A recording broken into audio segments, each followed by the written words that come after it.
current times, students have a lot of exposure to social media, and they are much more techno-savvy as compared to a lot of adults. So they become easy targets to being cyber criminals. So it is our responsibility to make sure that they are aware of what are the threats online and how can they be empowered to deal with those threats that they may face on a day-to-day basis.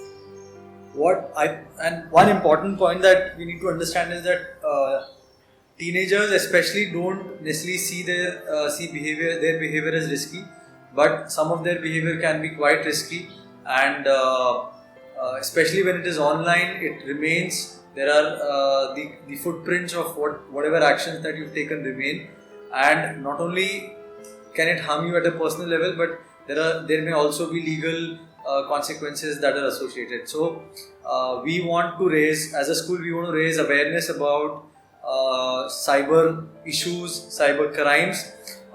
It is possible that our children, our students may be exposed to some of these, and therefore we are raising awareness before such issues happen. This video is also a warning to all the people involved, because it is important to understand the kind of consequences that both short-term and long-term consequences that such actions might have. So we'll talk about some of the common issues that students, teenagers especially, can face or be even involved with. One of the most common ones is bullying,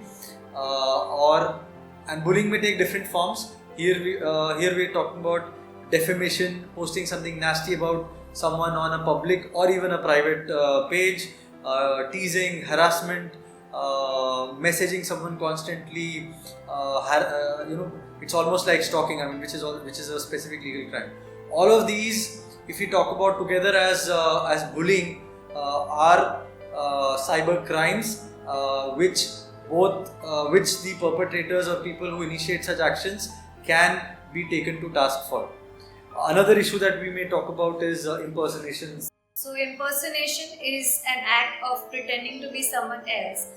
For example, a student is creating an account in the name of some other student and trying to defame that person, or even if messaging by the name of the other student, that is called impersonation. There are other issues like identity theft or hacking. All these things has an impact on the child at a larger level. And I think what's important to note is, again, students and teenagers, especially when they are experimenting, they think these things are fun. Yeah. And maybe at some level they're just doing it as masti, as they call it. But they need to understand that these are actually crimes, and whether or not they're crimes, these are things that can hurt people, even if your intention is not that. So that's something that students need to understand.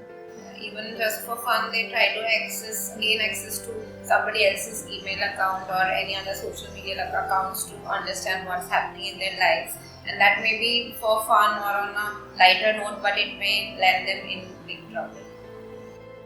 Another serious issue that we need to talk about is sexting, which is becoming more prevalent in today's society because of easy access to especially mobile devices and social media. Sexting is when students exchange sexually explicit text or images with visible body parts. Now, this is something that students do just for fun or for peer pressure or because they are into a relationship. But even in these cases, whether it is done with mutual consent or not, both the receiver as well as the sender are punishable by law. Here it is very important for students to understand that they may give into the peer pressure and send their pictures or send text messages, but it does have repercussions in the future, and it may impact their learning or their personality or their identity. Yeah, I think it's important for students to understand long-term repercussions. What they have to imagine what would happen if these messages or these images are shared on a public media or a social media, and in many cases this will happen. A lot of people will say, "No, we will not send it to anyone. किसी को नहीं भेजूँगा, सिर्फ मैं रखूँगा." But it will go out eventually, because that's the nature of teenagers. I mean, they like to brag, they want to show off. I mean, this is part of showing off. Unfortunately, it has long-term repercussions which students need to understand. We've talked about four important issues or cybercrime that students should be aware of. We've talked about bullying or defamation, harassment. We've talked about impersonation. We've talked about hacking, and we've talked about sexting. There are a bunch of other crimes also which are related to which are cyber crimes, and we're not talking about them in detail in this video. We are, however, sending across a booklet, a cybercrime legal toolkit, which has been prepared by an NGO, which can help parents and students understand the range of these issues and what actions can be taken. Each of them lists out the legal consequences also for each of the issues. And if you go through them, even a cursory glance will tell you that most of them carry 2 to 3 years of imprisonment and have fines which range from 2 lakhs to 10 lakhs.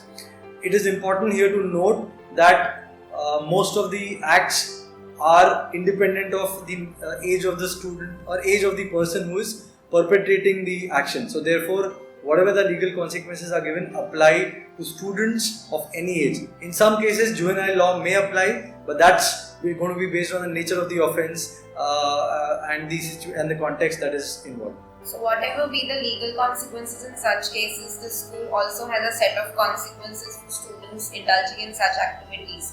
As students indulge in bullying, otherwise this also has severe implications on the overall well-being of the student who falls victim to such scenarios. So there will be consequences for students ranging from detention or expulsion. So in severe cases, students may also be asked to leave the school. So, understanding the role of school in the development of a child in this digital world, we have drafted this comprehensive policy to address cyber issues, and also we have developed an emergency response systems to prevent and address the cyber issues in a detailed and elaborate manner. We expect students to approach us whenever they face some issue, and approach the counselors or the management whenever they feel that they are at risk of any kind of cyber issue. In fact, we have a whole cyber congress team in place which consists of a number of teachers and students. They're already active. They already get some cases reported. Most of them are most of them are smaller issues. But we have all of these people available for students if they want to approach with any such issue that they face. An important reminder for parents is that you need to understand the implications of this seriously. Don't take it lightly. It may affect your ward, and therefore it is important that you have a discussion with him or her and take corrective actions if any behavioral changes need to be made. We will be sending across a cybercrime legal toolkit along with a cybercrime policy framed specifically for the school and an undertaking to all parents. Parents and students are requested to go through all these documents and sign the undertaking and send it across to school. We understand that this is the need of the hour, and this is the start of the campaign which we intend to run through the year to ensure that all our students understand the implications of the cyber issues that are prevalent in the current times. We also expect parents to support us in this initiative. Stay safe online.